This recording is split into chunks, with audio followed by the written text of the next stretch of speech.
Hey, what is up, ladies and gentlemen? My name is Griefdrums, and welcome to today's video of Top 3 Tips of the Week. As the name suggests, each week I try and put together a video containing 3 tips that I have learned or that I've discovered, or maybe even ones from a few seasons ago that you may have forgotten, in the hope of assisting your game.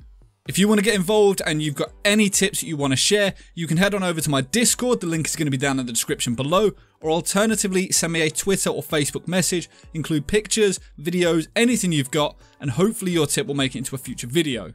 Without any further ado, let's just go ahead and jump straight into this week's tips. Tip number 1 is going to take place in the Clubhouse Kitchen. A lot of Valk players seem to be putting cams up there and sort of up here somewhere for some reason. I don't really understand why.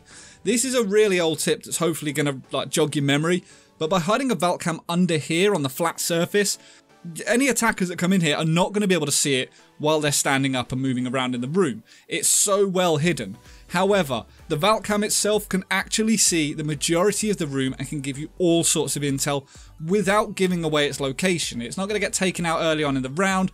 You can see if they're getting the hatch. You can see the majority, if not all of the room. You'll be able to nitro them, shoot them from below, do whatever you need to do. Even over this side, just inside of the doorway, you can see the feet, so you know that someone is in there and you've got that intel. The only place it can't see is back here in the room because of these metal cabinets. It does block stuff off, but the audio cues alone are going to let you know that someone is still moving around in there. As I said, lie down in front of here, make sure it's on the flat surface and not on one of the sides, and you should be golden. Tip number 2 for this week is going to be a bit of a bonus tip. This is actually, it's not one of the main ones I was going to include, but with more and more people playing Alibi, and I think Macy J is actually going to be doing an Alibi video, I figured this may help. The Prisma, when it comes outside, says identity hidden, but the text is in white. When the real Alibi comes outside, the text is in red. So that is an easy way to differentiate between what is a Prisma and what is an actual person. So if you see something come outside and it says enemy detected outside, if it's white font, you can ignore it. You don't have to worry about it too much. Now, I understand that the Alibi Prismas benefit you in other ways if you're doing runouts, because obviously it says enemy detected outside. You could soon ignore it. The problem with the Alibi Prismas is that it actually disappears. So as you can see, that enemy is outside. The real Alibi goes in and it's no longer there. It's no longer showing that an enemy is outside. So there is a short window that you need to capitalize on if you're as a defender. But as an attacker, just keep an eye out for that font. If you see it come out and it's white writing, don't worry about it. Don't even pay too much attention to it. The bit over the top of the head is going to disappear soon and the enemy will no longer be detected outside. So as I say, this isn't a proper tip. It's just a bit of a bonus tip, something that you might be able to utilize and might help you out. But nevertheless, there it is. The next tip for this week is going to be a really cheeky one. Anyone rappelling up the side of that wall there to get up to the logistics hatch, you can get an insanely good line of sight from the dirt tunnel. As a defender, this is going to be insanely effective. Now, obviously, you can see that Ash is rappelling on the wall there. If you're down here at the beginning of the round, you may be able to catch people there.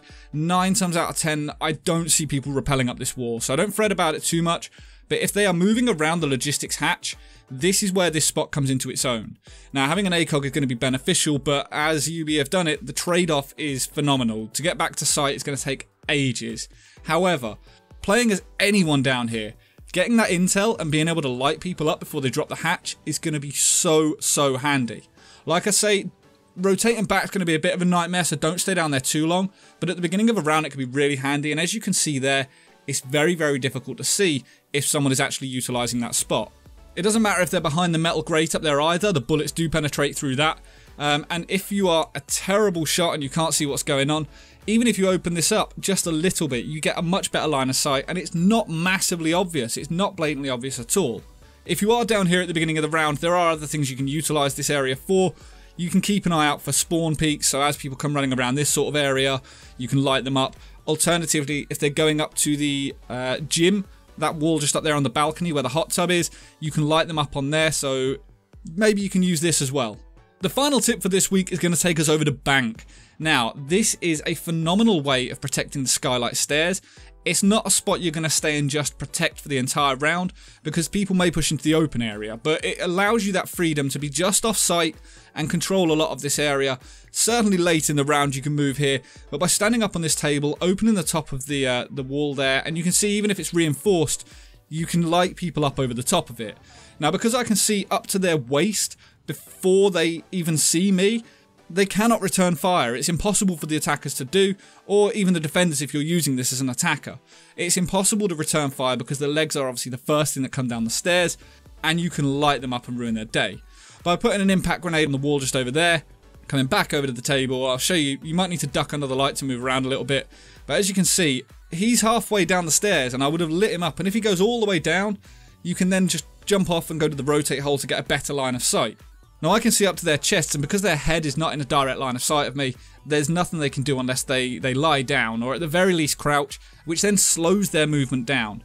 Now as you can see, I've only reinforced one of these walls. You can do 2 or 3, but this is really, really cheeky, really, really handy. Let me go over there and I'll show you the other way, so I'll show it from the opposite side.